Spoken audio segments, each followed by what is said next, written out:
Assalamualaikum warahmatullahi wabarakatuh. Halo Sobat Penggerak, kembali lagi dengan saya Hatman Yusuf, calon guru penggerak Angkatan 11 dari SD Negeri 344 Gresik, Patah Selamat, Kecamatan Sangkapura, Kabupaten Gresik, Provinsi Jawa Timur. Pada kali ini, saya bersama Ibu Uzi Fauzia melaksanakan diseminasi budaya positif di sekolah di UPT SD Negeri 344 Gresik bersama seluruh guru dan staf UPT SDN 344 Gresik dan UPT SDN 357 Gresik. Selamat menyaksikan. Assalamualaikum warahmatullahi wabarakatuh.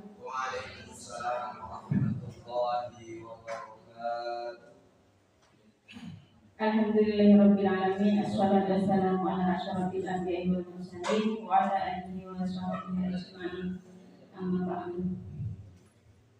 Alhamdulillah, puji syukur kita panjatkan kepada Allah Subhanahu wa taala karena pada pagi hari ini kita diberi kesehatan dan kesempatan sehingga bisa hadir dalam acara diseminasi budaya positif sekolah.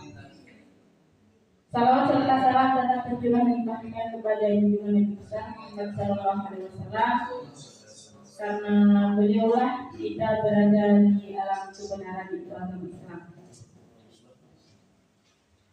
Yang terhormat Bapak Kepala UPT SDN 344 Gresik, Bapak Abdul Aziz SPDM. Yang terhormat Bapak Kepala Sekolah UPT SDN 357 Gresik, Bapak Muhammad Muhajir SPD. Yang terhormat Bapak Ibu guru yang sudah hadir dalam kegiatan pagi hari ini.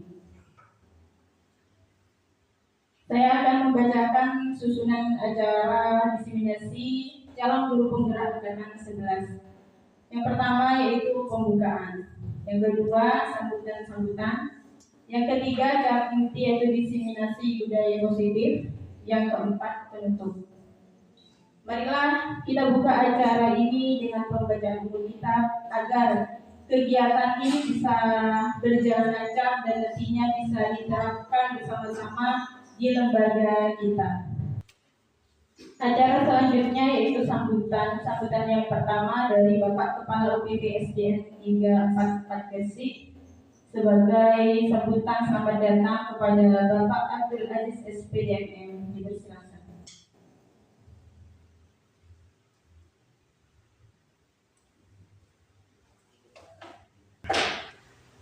Bismillahirrahmanirrahim. Assalamualaikum warahmatullahi wabarakatuh.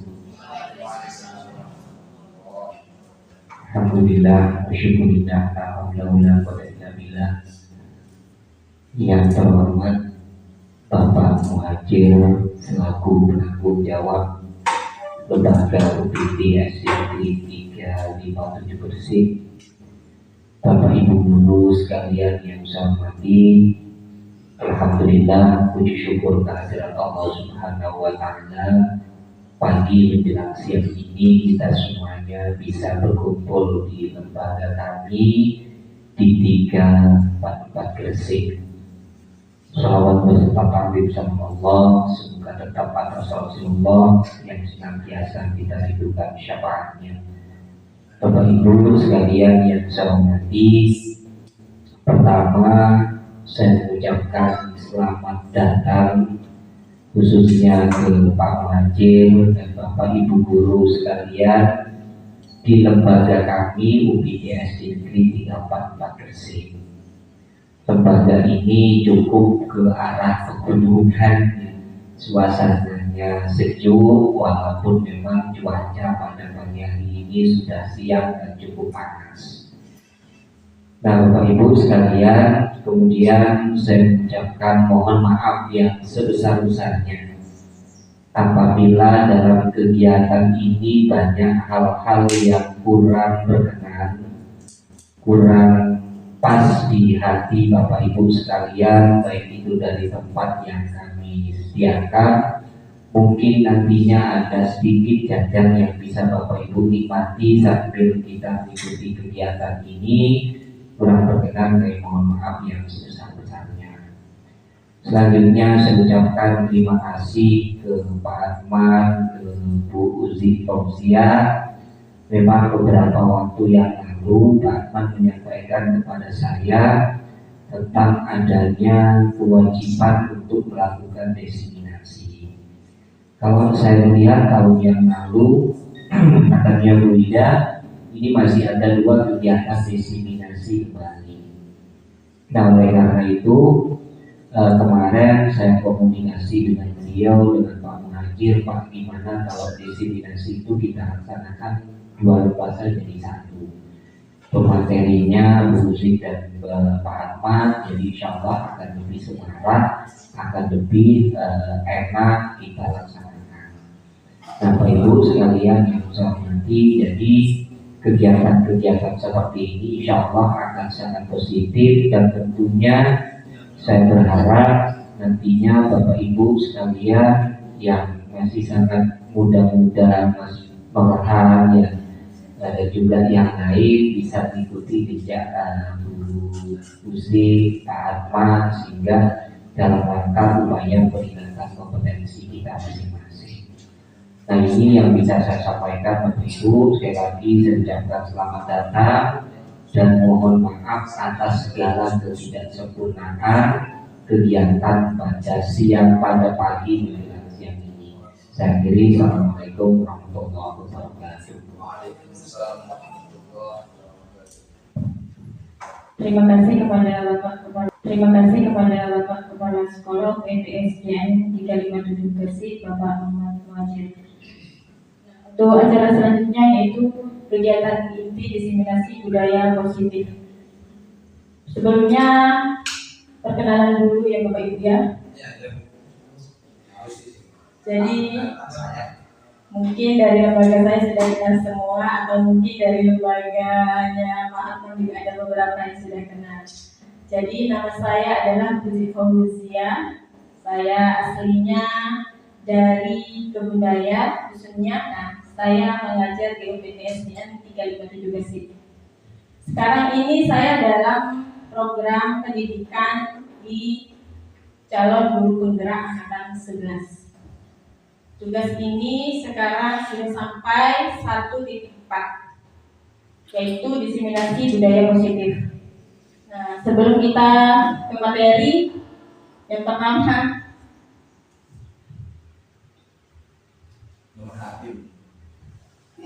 nomor HP nanti di belakang layar ya. Ya, kita adakan kesepakatan dulu. Kesepakatan forum diseminasi. Yang pertama yaitu menghargai pendapat siapa. Jadi sebelum menghargai kita mendengarkan dulu pendapat dari peserta diseminasi, lalu menghargai. Karena kegiatan ini sifatnya bukan untuk berdebat dari kebenaran, tapi untuk berkolaborasi di mana baiknya budaya positif ini nanti bisa diterapkan di lembaga kita semua. Nah, menghargai pendapat siapapun dan menjadi pendengar yang baik. Terus berpakaian yang rapi dan sopan. Saya rasa ini sudah dilaksanakan ya Bapak Ibu ya. Sebelum berangkat pasti sudah mempersiapkan kita bagaimana berangkat dengan berpakaian rapi dan sopan ya. Nah, terus boleh makan minum dengan tenang. Gimana ini? Boleh apa nggak boleh? Cara kegiatan. Boleh ya. Nah, jadi nanti sambil mendengarkan juga bisa sambil menikmati yang sudah disediakan. Kegiatan budaya positif ini adalah meliputi apa saja. Nah, yang pertama disiplin positif, yang kedua motivasi perilaku manusia. Jadi manusia berperilaku itu pasti ada motivasinya, apa sih yang mendorong kayak itu. Yang ketiga keyakinan sekolah atau keyakinan kelas. Keempat, kebudayaan dan kebutuhan dasar manusia. 5, posisi kontrol, restitusi, dan 6, segitiga restitusi. Jadi seorang guru harus memiliki kemampuan untuk mewujudkan budaya positif di sekolahnya. Untuk dapat mewujudkan budaya positif, guru harus memahami terlebih dahulu apa sih disiplin positif, motivasi perilaku manusia, keyakinan kelas, dan kebutuhan dasar manusia. Jadi sebelumnya sebenarnya ini adalah bukan sesuatu hal yang baru, bahkan mungkin di lembaga-lembaga kita itu sudah melaksanakan disiplin positif ini. Selama ini yang Bapak Ibu tanggap, sebenarnya disiplin positif itu apa sih? Gitu. Mungkin dari lembaga 357 juga dulu. Disiplin positif contoh kesepakatan kelas tentang keyakinan kelas. Nah, sebelumnya keyakinan kelas ini cara mendidiknya seperti apa? Jadi kita itu berdiskusi dengan anak. Bukan guru yang menentukan, tapi kita berdiskusi dengan anak. Kita ingin menciptakan situasi kelas seperti apa. Jadi guru itu hanya memfasilitasi saja. Yang menentukan kelas mau seperti apa itu anak nanti yang memunculkan idenya. Dan baru kita ambil kesepakatan bersama, kemudian dibentuk menjadi kata-kata yang positif. Nah, seperti itu. Bisa jadi anak-anak nanti usulnya gimana Bu, misalkan tidak sesuai dengan nilai kebajikan misalnya. Nah, itu tugasnya guru memilah dan memilih mana yang akan dijadikan keyakinan kelas atau kesepakatan kelas. Ini hanya contoh saja Bapak Ibu ya. Sebenarnya di Canva, di TikTok itu sudah banyak muncul ya keyakinan kelas. Tinggal download saja, kita bisa print langsung tempel. Nah, sebaiknya dalam pembuatannya itu adalah kita berdiskusi dengan anak didik. Kenapa berdiskusi? Sesuai memang filosofi Ki Hajar Dewantara. Kita memang mengayomi terhadap anak didik dan memberi ruang. Karena kita hanya memfasilitasi semuanya itu kita meningkatkan, menunjukkan karakter-karakter yang dimiliki anak. Seperti itu. Nah, sedikit dulu tegang Bapak Ibu, serius ya. Nanti ngantuk lama-lama. Oke. Nah, ini ada hitam dan hijau. Sebenarnya ini cara mainnya berpasangan ya. Ya tidak tegang, coba berdiri dulu. Oke.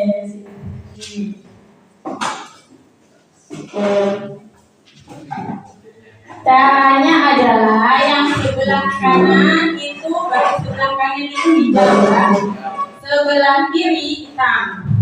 Jadi yang sebelah kanan hijau, yang sebelah kiri hitam. Kanan hijau, sebelah kiri hitam. Sekarang berhadapan-hadapan. Nah, berhadapan-hadapan. Berhadapan dari pasangannya. Nah, buka telapak tangannya. Nah, sekarang kalau saya misal hijau, berarti yang dipukul hijau ya. Ya, misal hijau, yang dipukul hijau, dan yang hijau berusaha menghindar. Bagaimana caranya agar tidak dikena ya? Tangannya. Yang hijau sebelah tangan berarti ke tangan kanan yang hijau. Ya. Boleh. Oke, siap. Lawannya ya. Lawannya ini perumpamaan. Ayo. Siap-siap. Hijau.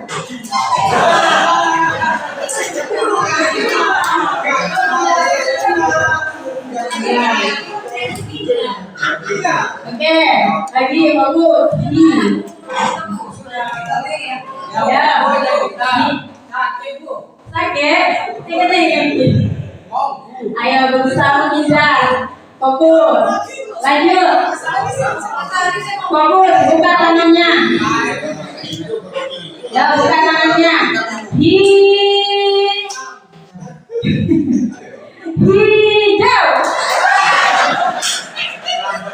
Yang hitam.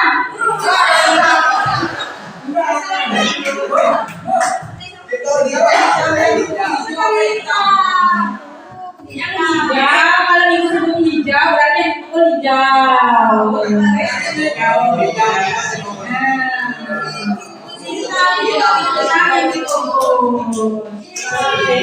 Ayo satu kali lagi, fokus.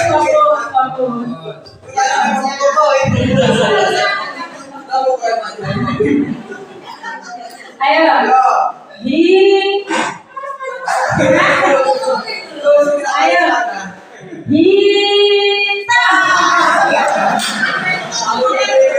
Kita semangat untuk kita semua. Tepuk tangan dulu. Oke, kita ada diseminasi selanjutnya yaitu Bapak nanti persilakan.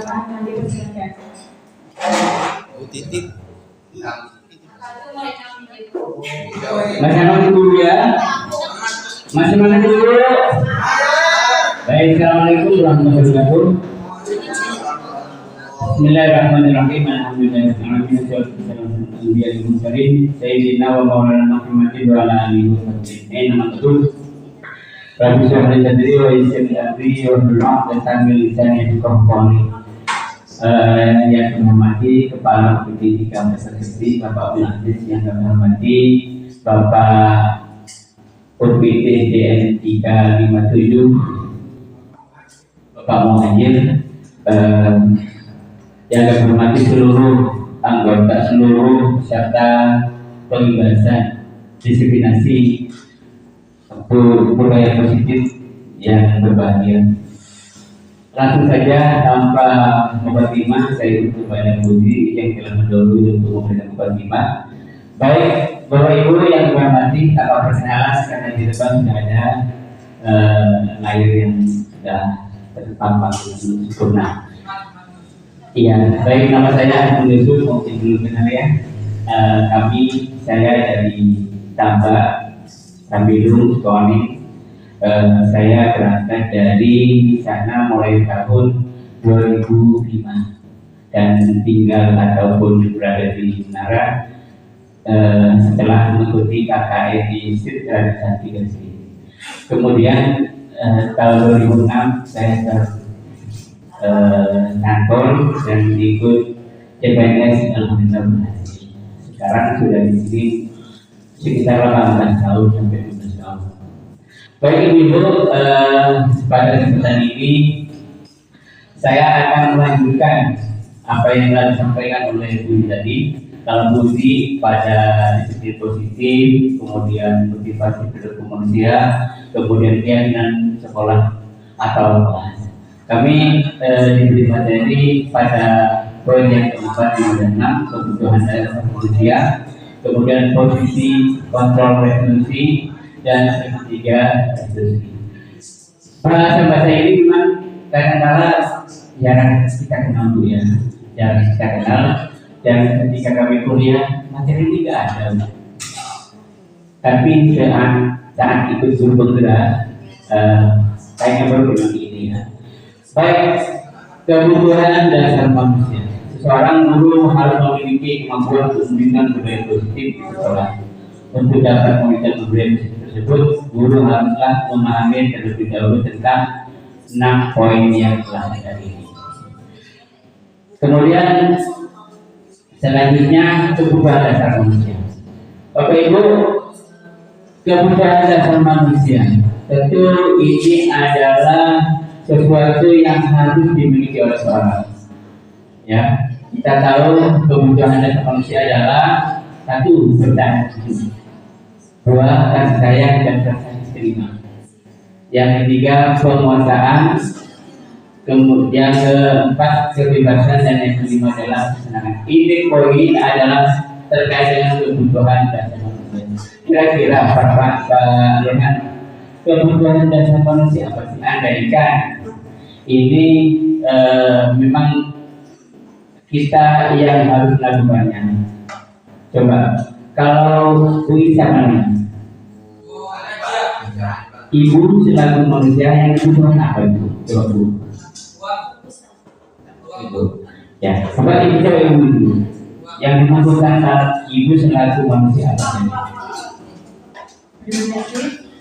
Untuk kebutuhan dasar manusia, kalau secara umum ya baju, makanan, rumah, mungkin bahan panennya, juga kebutuhannya bahan panen kotor. Yang lain berubah, monggo. Kebutuhan Ibu selaku seorang istri lah ya, apa yang dibutuhkan? Oke. Itu kan suami istri nih, intinya kan. Jadi Ibu kebutuhan suami istri itu nafkah, Pak. Lahir dan batin. Nafkah lahir dan batin yang dibutuhkan. Kemudian kebahagiaannya semua. Tamai Pak, banyak materi pertama Ibu.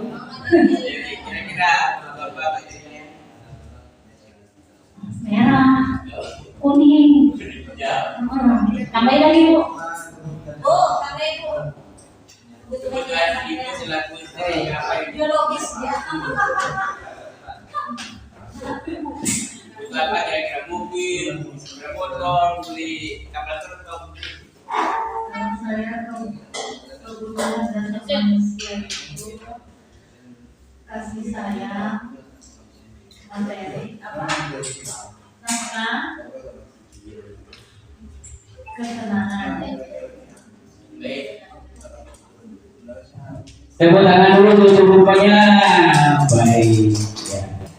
Baik, memang kita tidak lepas dari kebutuhan manusia, yaitu kasih sayang, kasih diterima oleh siapapun, bertahan hidup atau survival, kemudian penguasaan, kesenangan.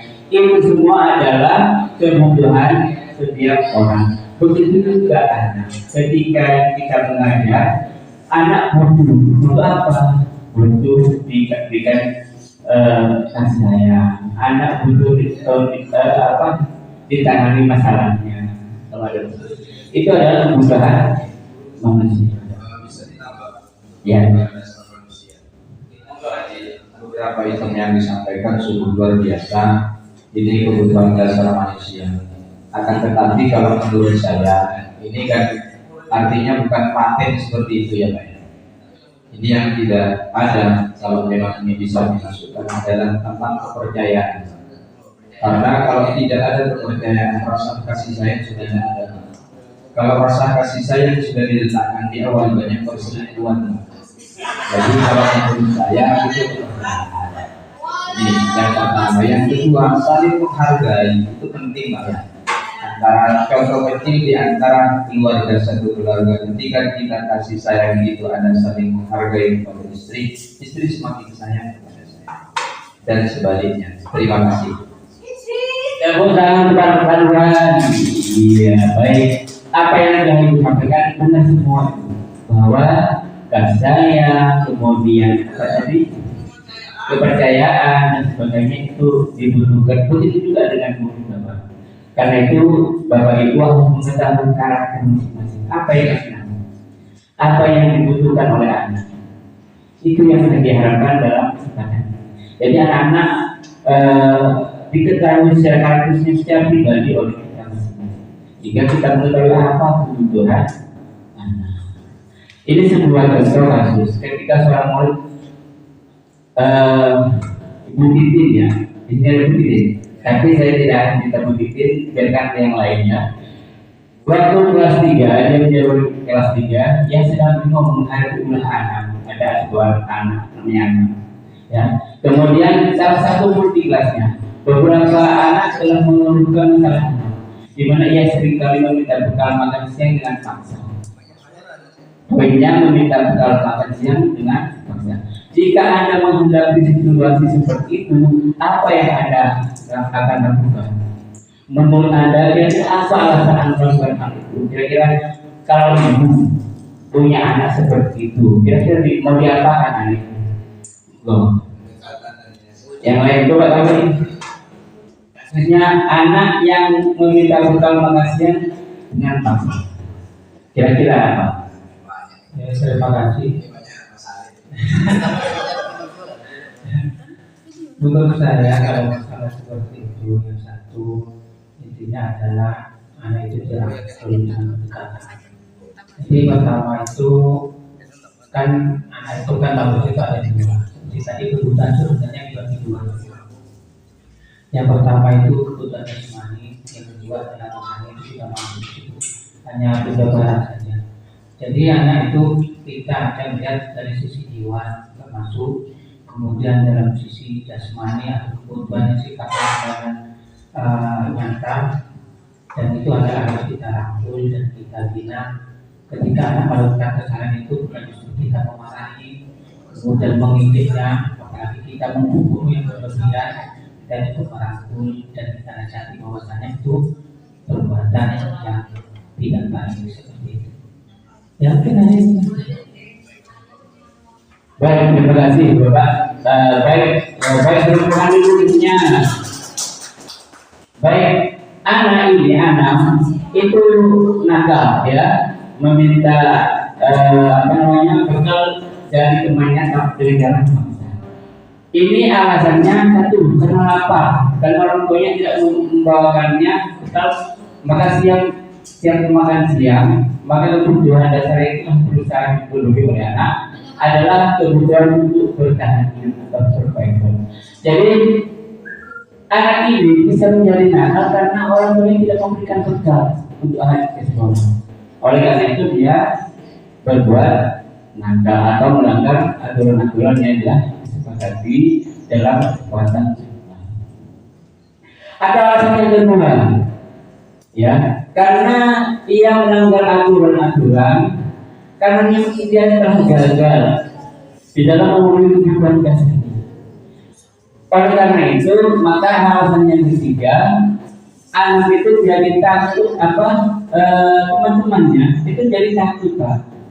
Takut karena anak itu tiap hari sering mengambil bekal-bekal teman-temannya yang lain, sehingga apa yang ia lakukan menakutkan pada teman-temannya. Maka sebetulnya anak yang berusaha memenuhi kebutuhan dasar, yaitu kekuasaan. Bapak Ibu yang hormati, ketika kita menghadapi anak-anak yang nakal, apa kita akan marahi? Tapi berikan peran mereka, diberikan tempat untuk melakukan hal-hal yang positif. Mungkin jadi pengurus, jadi ketua, mungkin jadi ketua kelas. Saya sering itu Pak. Kalau anak yang nakal, saya jadi ketua kelas. Justru itu sangat termotivasi untuk dirinya lebih baik. Nah, iya, karena kalau orang yang nakal dibiarkan mau dapat nakal. Kalau diberikan tugas, malah justru bertahan justru nggak nakal. Kalau ketuanya nakal dan anak buahnya lebih nakal lagi nanti, maka mereka diberi. Oleh karena itu butuh kekuasaan. Ini kebutuhan. Ya. Atau yang keempat, karena anak merasa bosan dengan bekal makanan yang dibawa ibunya dari rumah, karena ibunya selalu membawanya bekal yang sama. Oleh karena itu, dia ingin mencoba makanan teman-temannya yang beraneka ragam. Ibunya yang membawakan bekalnya kayak ini terus, hanya telur saja, tidak ada yang lain. Oleh karena itu, dia katakan ketika temannya membawa bekal yang beraneka ragam, dia ingin mengambilnya. Maka anak yang berusaha memberi kebutuhannya yaitu kebebasan, ingin bebas Pak. Tak perlu orang yang begini. Oleh karena itu, alasan anak hal-hal yang seperti itu bisa kita persoalkan. Kenapa? Karena mereka butuh kebebasan. Mereka ingin dirinya tidak ada orang pun yang menghalangi. Ya. Selanjutnya posisi kontrol. Ini memang saya di materi ini belum jarang menemukan di hal-hal yang ini Pak. Saat ini yang kita menemukan di guru penggerak ada namanya posisi kontrol, yaitu pengendalian. Lanjut, posisi kontrol itu ada 5. Pertama, guru sebagai penghukum. Ketika anak salah memberi hukuman, engkau berdiri satu kaki. Lalu bagaimana dengan seperti itu? Kita lanjut di dalam ini. Guru sebagai pembuat merasa bersalah. Ketika anak-anak itu salah satu kali saja, itu ya diboleh-boleh, dibentak-bentak, dimarah-marahi. Nah, kemudian berikutnya guru sebagai teman. Kemudian yang keempat guru sebagai pemantau, dan yang kelima guru sebagai manajer. Bapak Ibu menghormati, ketika anak itu melakukan sebuah masalah di sekolah kita, maka selaku guru kita memanggil. Jangan diberi restitusi itu di kelas, jadi harus dipanggil ke anak. Anak tidak boleh dimarahi di kelas, tapi banyak orang. boleh. Maka guru harus bijak. Cara merestitusinya adalah dipanggil ke kantor. Ada guru sebagai penghukum, menghapis, mengunsu, menyakiti, menyindir, membentak, bahkan membuli, itu harus dihindari. Kemudian kalau kamu melakukannya, awas nanti saya tendang umpamanya ya. Atau lagi yang lainnya mungkin terkait dengan berbuat orang merasa besar tadi. Apa yang terjadi? Guru berbuat berselama mengatakan seharusnya ibu kecewa dengan kalian. Seharusnya kamu sudah tahu ibu lelah sekali mengatakannya itu sudah sebagainya. Itu apa hasilnya? Akan memberikan bangkai yang berbohong, menyangkal. Jadi kalau anak itu disalah-salahin Bapak, dia mesti akan berbohong menjadi pembohong besar. Maka itu dihindari. Kemudian hendaknya guru menjadi seorang teman. Ketika anak itu salah, mestinya kita tidak harus menuduh itu, tidak harus menghati-hati, tidak harus menyakiti hatinya, tetapi menganggap ayolah, saya sudah tahu bahwasanya kalian itu adalah murid, tapi ini banyak salah. Ya, jadi anak itu dijadikan teman kita. Kemudian menjadi pemantau. Kalau pemantau ini lebih lagi, lebih lembut lagi, ya. Tapi ketika dia ditanya dia menjawab, ketika dia bertanya dia menjawab. Dan yang terakhir adalah sebagai manajer. Dia ditanya pelan-pelan, kemudian arahnya kemana dan posisi kontrol restitusi. Di antara kelima kontrol restitusi tersebut, guru menggunakan posisi kontrol sebagai manajer. Jadi guru adalah sebagai manajer kelas. Oleh karena itu, apa yang mestinya harus kita lakukan dan apa yang mestinya kita hindari. Karena kita selaku guru dan guru adalah manajer, kita harus menguasai seperti apa yang dipaparkan di depan tadi. Tahapan dalam segitiga diskusi. Pertama, menstabilkan identitas. Yang kedua, validasi tindakan yang salah. Dan yang terakhir, menanyakan ketika anak dipanggil ke kantor. Tahapan-tahapan yang kita lakukan ini. Pertama, menstabilkan identitas. Yang kedua, validasi tindakan yang salah. Dan yang terakhir, menanyakan keyakinan kelas, ya. Menstabilkan identitas. Menstabilkan identitas adalah berdasarkan prinsip bahwa membuat kesalahan adalah bagian dari proses pembelajaran. Hal tersebut akan membuat murid yang melakukan kesalahan bergeser identitasnya dari identitas gagal menjadi identitas sukses. Kemudian yang kedua, contoh-contoh ungkapan yang bisa kita lakukan adalah berbuat salah itu hal yang manusiawinya. Tidak ada manusia yang sempurna di dunia.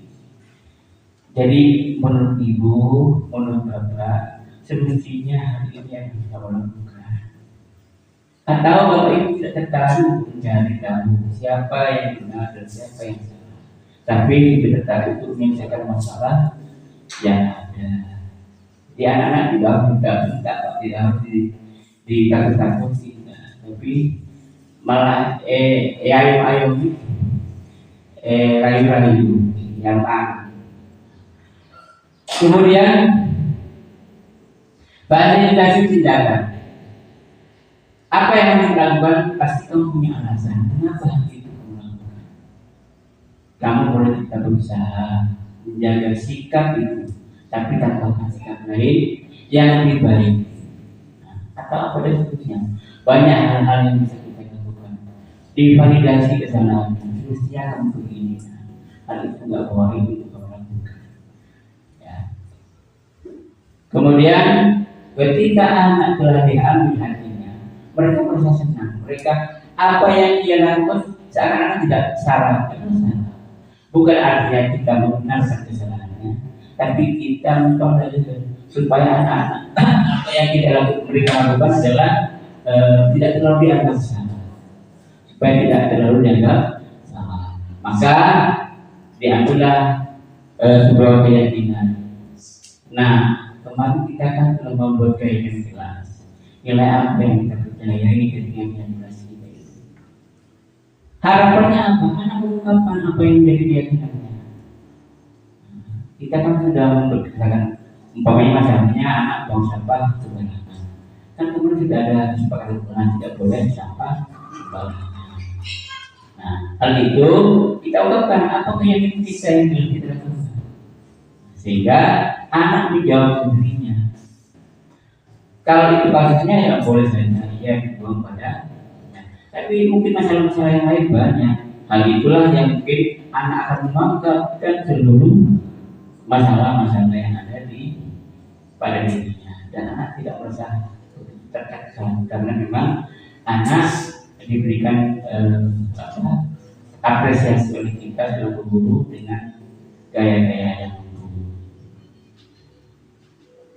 Hal menarik, ada hal yang menarik dari luar dugaan saya dari budaya ini adalah suatu paradigma yang luar biasa, di mana kita sangat menghargai manusia, tidak menghakimi, tidak juga merendahkan siapapun, juga tidak membuat orang merasa dirugikan, membuat interaksi antara manusia menjadi sebuah hubungan yang saling mendukung. Jadi kalau orang bilang mereka benar betul, karena memang mereka mempunyai kemerdekaan mengapresiasikan dirinya dalam belajar. Baik, Ibu Pak yang mengerti, kalau tadi Ibu Uzi ada 3 disebut motivasi perilaku manusia, keyakinan sekolah atau tas. Di situ yang mesti ditekankan adalah bahwa adanya keyakinan kelas itu berangkat antara guru dan anak. Karena memang kalau keyakinan kelas itu dibuat oleh guru atau kepala saja, maka tidak akan melaksanakannya. Tapi kalau anak yang membuatnya dengan guru yang ada di sekolah, dia selalu diingat karena memang apa yang ditampilkan adalah sesuatu yang telah disepakati bersama oleh guru. Lalu apa bedanya kesepakatan kelas dan keyakinan kelas? Kalau keyakinan kelas, saya lebih sedikit. Kalau kesepakatan kelas memang sebelum menjadi keyakinan kelas menjadi kesepakatan kelas lebih jauh. Dikompres. Pokoknya permasalahannya sampah dibuang sembarangan, sampah tidak dibuang pada tempatnya. Lalu jangan atau tidak membuang sampah pada tempatnya, atau sampah dibuang pada tempatnya. Karena keyakinan kelas tidak boleh membuat kata-kata yang negatif, bahasa-bahasa yang negatif itu tidak ada dalam sebuah kesepakatan kelas ataupun keyakinan kelas. Makanya ini sifatnya positif kalimat-kalimat yang positif, bukan kalimat negasi. Ini kira-kira yang bisa kami sampaikan. Sesi berikutnya adalah sesi tanya jawab kepada para audiens untuk memberikan pertanyaannya.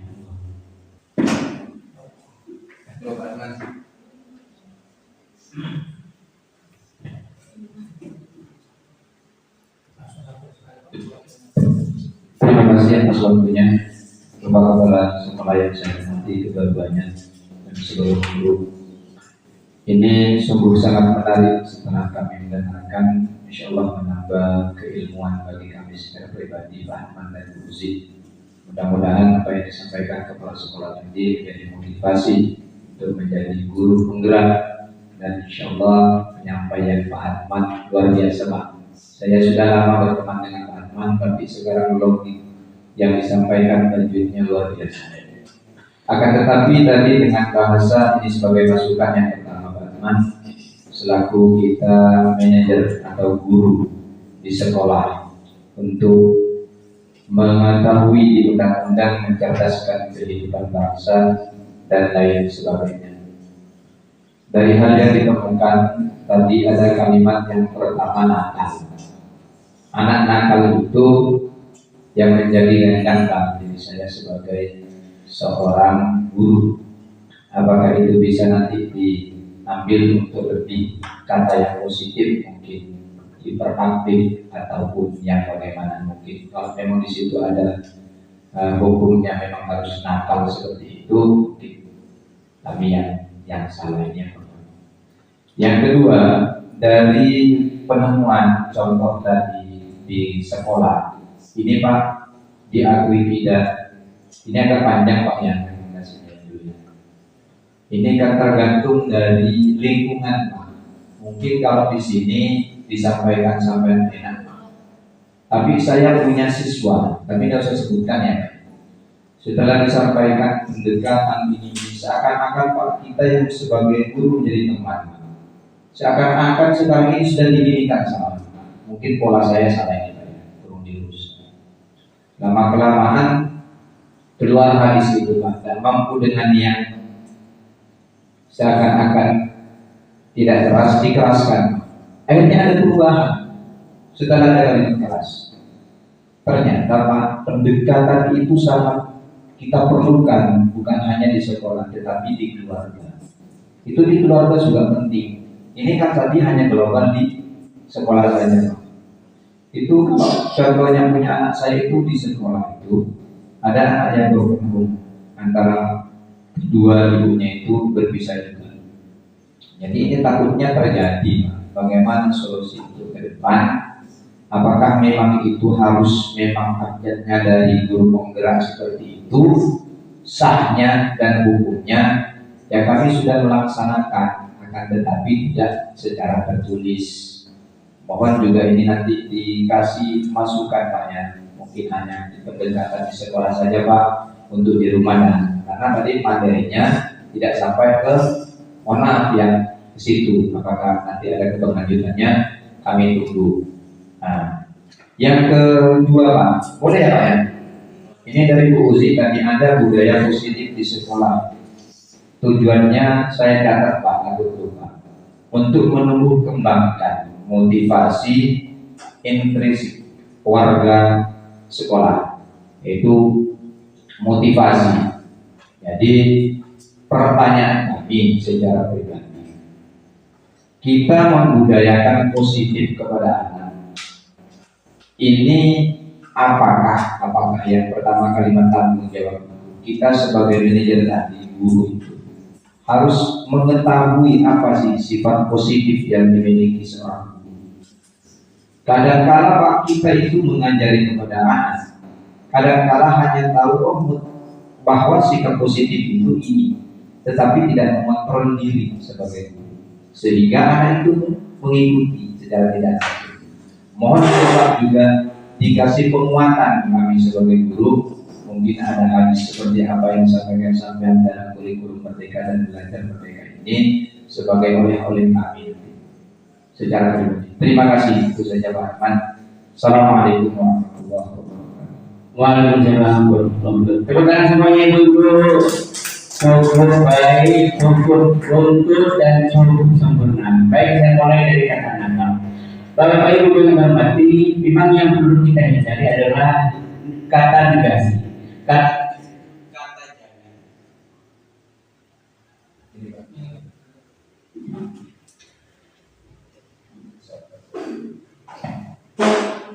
Baik, kata negasi, kata nakal itu kan mempunyai implikasi yang seakan-akan nakal itu kan sesuatu yang luar biasa. Oleh karena itu harus bagaimana dihindari. Betul apa yang dikatakan oleh Pak Rohan tadi, bahwa apa yang menjadi sebuah fenomena saat ini, anak-anak banyak sekali kasus-kasus yang ada.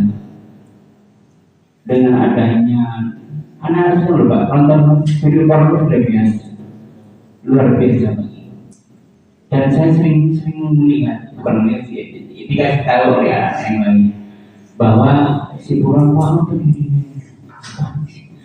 itu kan sesuatu fenomena saat ini yang seringkali tidak kita lalaikan, kita abaikan. Padahal itu kebutuhan anak adalah untuk meluruskan anak yang menonton seperti itu, untuk kita tidak, untuk kita halangi, untuk tidak melakukan seperti itu. Lalu ketika kita kaitkan dengan Pak Rohan tadi, maka sebaiknya itu diberikan pendekatan-pendekatan. Makanya restitusi ini dalam rangka pendekatan, pada sehingga apa yang terjadi pada anak itu ada sebuah kebutuhan untuk kiranya anak itu sendiri diberikan sebuah pembinaan dengan cara pendekatan yang tadi. Cuman Pak sudah dikasih tahu, kok diulangi lagi. Kalau menurut kami, karena memang kadang-kadang pendekatan kita yang salah, cara merestitusinya itu salah. Katanya begitu. Ada yang bersebut, yang berbeda.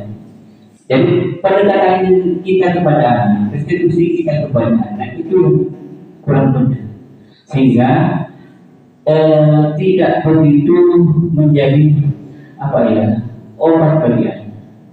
Tapi justru anak-anak mengulangi kembali dan mengulangi.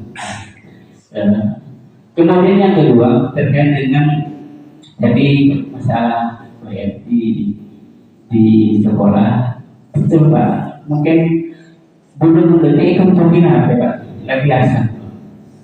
Tapi kan berarti kan kita melihat tidak akan pola senang, pola bego, pola benar. Kan guru yang harus bisa membantu. Apa lagi? Guru sampai bahaya teman. Tapi menurut guru ada guru yang sampai begitu, itu kan luar biasa Pak. Berarti kan termasuk guru yang diharapkan yang tidak diharapkan. Kan mudah-mudahan ya, karena memang ketika kita menangani beberapa masih ibu, berarti kan saya kasih. Tapi berubah. Saya kan jadi Pak Rebo, pulang lepas bayinya, atau mungkin saya berubah semua. Tapi kalau Pak Mabel saya kena ya, tak Pak Rebo berarti kan tak berkesannya. Saya yakin hal yang biasa Pak. Ya. Berarti memang guru kan sebagai teman tadi. Sebagai teman, maka sebaiknya yang itu dianggap supaya apa yang terjadi pada kita ya positif saja. Demikian, semoga video ini dapat menginspirasi kita semua. Akhir kata, semoga kita bergerak dan mari menggerakkan. Wassalamualaikum warahmatullahi wabarakatuh.